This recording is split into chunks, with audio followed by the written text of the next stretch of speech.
따라서 나는 군대에서 돌아와 처음 얼마 동안은 어머니의 입에서 이 말을 들을 때마다 견딜 수 없는 서름과 울분을 누를 길 없어.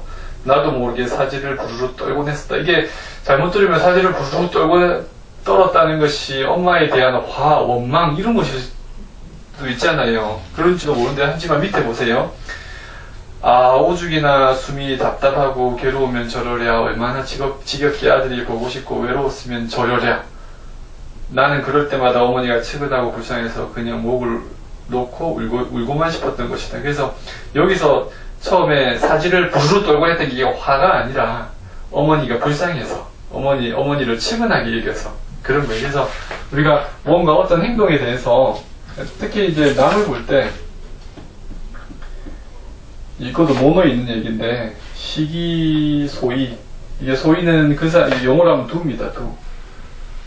두를 이제 본단 말이죠. 그 사람 하는 행동뿐 아니라 관기소유,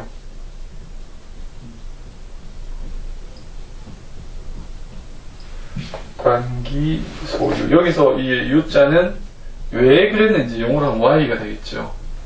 그래서 요건 본다는 것이고, 그 사람이 하는 행동뿐 아니라 그 사람이 왜 그랬는지 봐야 전체적인 면모가 파악이 되는 거예요. 여기서도 그냥 부르르 떠는 거 보고 이 엄마에 대해서 참 이 원망하는 엄마가 왜 저런지 뭐 불평불만하고 있는가 이렇게 생각을 할 수도 있는데, 사실 그게 아니라 아, 오죽이나 숨이 답답하고 괴로우면 저래라, 이렇게 그 왜 그러는지 봐야 그 사람에 대한 면모를 알 수가 있어요, 정확하게.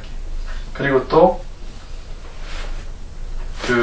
여기서 오죽이나 숨이 답답하고 괴로우면 저러라, 얼마나 지겹게 아들이 보고 싶고 외로웠으면 저러라, 이렇게 생각을 하니까 그럴 때마다 어머니가 측은하고 불쌍해지는 거예요.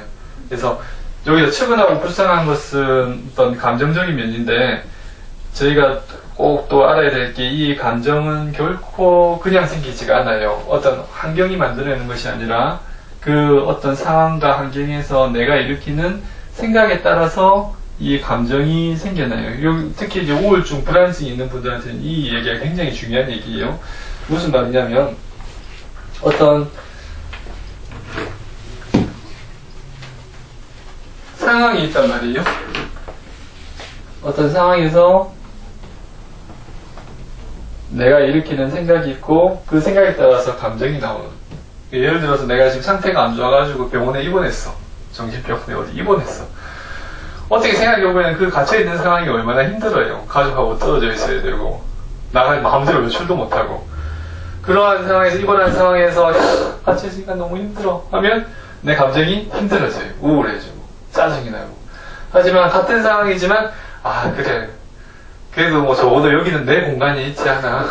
그리고 또 병원에 오니까 나보다 안 좋은 사람들 보니까 아니, 내가 나를 다시 돌아봐지게 되고 내가 조금 더 좀 정신이 좀 돌아오는 것 같아 하면서 그런 식으로 생각하면 감정이 힘들지가 않단 말이에요. 그래서 근데 이 생각이 굉장히 자동적으로 일어나요. 내가 평상시에 가지고 있던 삶의 철학, 신념에 따라 가지고 순식간에 확 일어나 버리거든요. 그래서 대부분 어떤 상황이 주어지면은 생각은 느낄 새도 없이 감정이 다 느껴져요. 감정이 결과로 남는 거라 가지고 바로 느껴지거든요. 내 마음이 기쁘다, 슬프다, 우울하다, 짜증나다 바로 느껴지잖아요. 생각이 순식간에 흘러가버려서 그러겠어요. 근데 생각은 반드시 일어나요. 내 어떤 상황에서 내 감정이 너무 극단적으로 치우치나 그러면 내가 극단적으로 치우친 생각을 하기 때문에 그런 거예요. 네.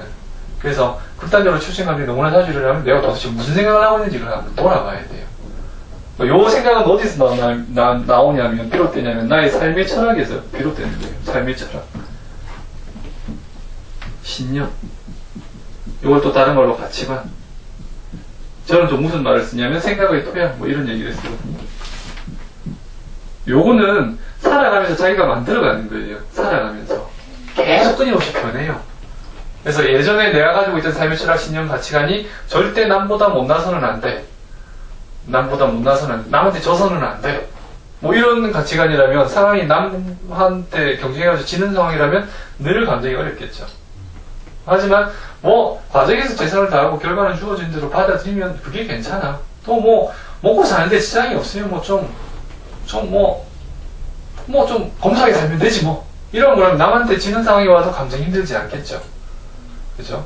그래서 이제 요걸 돌아봐야 돼. 저희 같이 공부하는 것이 사실은 나의 생각의 토양, 삶의 철학, 신념, 가치관을 건전하게 현실적으로 바꿔나가는 과정이에요. 나의 생각의 토양, 삶의 철학, 신념, 가치관이 비현실적이라면 현실적인 상황을 만났을 때 감정이 계속 힘들게 일어난단 말이에요. 그래서 요 얘기가 상당히 중요해요. 그래서 항상 내 감정은 그냥 생기는 상황에서 그냥 주어지는 것이 아니라 내가 그거에 대해서 생각하는 게 있다. 근데 이 생각은 나의 삶의 철학, 신념, 가치관, 생각의 토양에 따라가지고 거의 자동적으로 생기기 때문에 잘 눈치를 채기가 어렵다고요. 하지만 내가 일으키는 감정이 현실적으로 살아가는데 불편함이 없다면 괜찮지만 불편함이 있다면 내가 자동적으로 일으키는 생각을 한번 돌아봐야 되고 자동적으로 일으키는 생각이 너무나 현실적이지 않고 치우쳐져 있다면 나의 삶의 철학, 신념, 가치관을 변화시켜 나가는 공부를 해나가야 되는데 배움을. 그것이 동양 고전에 나오는 배움이라는 거예요. 네. 그래서 학문이라는 것이 다른 것이 아니라 나의 생각의 토양, 삶의 철학, 신념, 가치관을 현실적으로 만들어 나가는. 현실적으로 만들어야 내가 살아가기가 편하거든요. 걸림이 없고. 그런 과정이 그래서 중요한 부분이에요. 여기서도 측은하고 불쌍한 감정이 일어난 까닭은 어머니가 오죽 아프면 저러겠냐 이런 생각이 있었던 거예요.